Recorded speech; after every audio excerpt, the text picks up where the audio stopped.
Hi, meteorologist Tony Petrarca. You clicked on the Weather Now link on this late Thursday evening, almost 9:30, tracking what was once Hurricane Nicole, now a tropical storm, is near the Florida Panhandle. The winds have really come down as a weakening storm, barely a tropical storm right now. Winds of 40 miles per hour, but it is still a high-impact storm. It has rain, wind, and some thunderstorms, and we're going to get some remnant moisture and some wind from this Friday night, early Saturday morning. Nothing extreme, but some gusty wind and some rain, and we'll highlight that in just a second.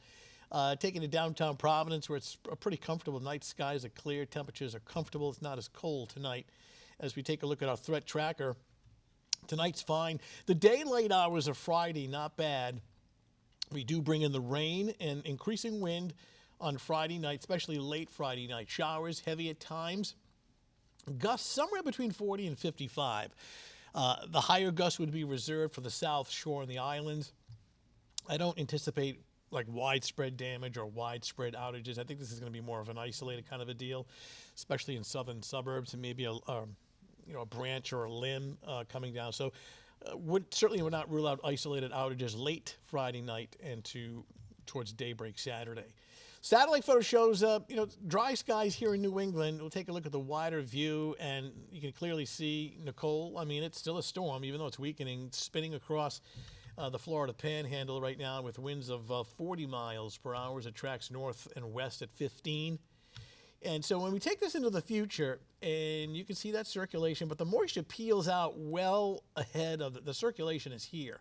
But this tropical moisture interacting with a cold front stretches way up into the northeast already. So this is Friday afternoon and early afternoon. We're still dry, but not by much. I'm thinking the timing on the first raindrops arriving, I think it's around 3, 4 o'clock in the afternoon. Here we are Friday night with rain likely, heavy at times, increasing wind. Could be some rumbles of thunder as well. Rain and wind into the overnight. This is early pre-dawn Saturday morning. This is around 6 a.m., and you can see still some strips of some heavier rain and some isolated thunder, some gusty wind. But watch how rapidly this pulls away. In fact, by 12 noon, rain is gone. In fact, you can see some breaks of sunshine mid to late day. So, Saturday's not a washout where it's just raining nonstop from sunrise to sunset. The second half of the day looks better and drier. And again, probably mid to late afternoon, we'll start to see some breaks of sunshine.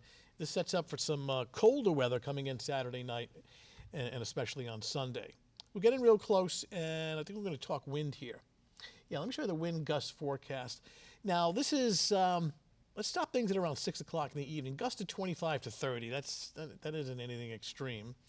But it does ramp up a bit by midnight and beyond. We're generally in that 40 to 45 mile an hour range, but we still feel as though there may be some gusts closer to 50 along the coastline. This is late Friday night, midnight, and then early Saturday morning, some strong wind gusts. But notice by 12 noon that the core of the stronger winds starting to move offshore. The rest of the afternoon on Saturday is blustery, but the wind speeds do come down, and we'll get some sunshine as well.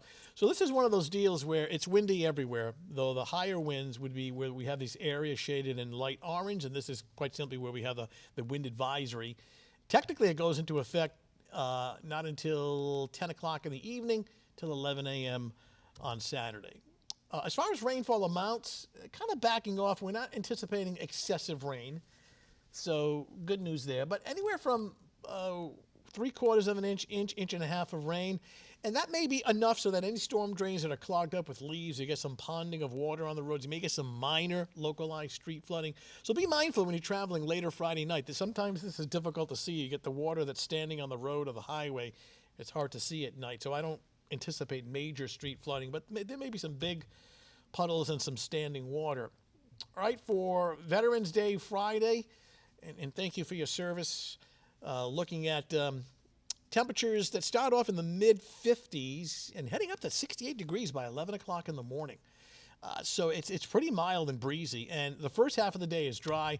We time things out as far as precipitation. Now, notice we're really cutting this close, but 1 o'clock in the afternoon, we're still dry. I think you get towards 3, 4, 5 o'clock, some showers and breezy too with the thickening clouds.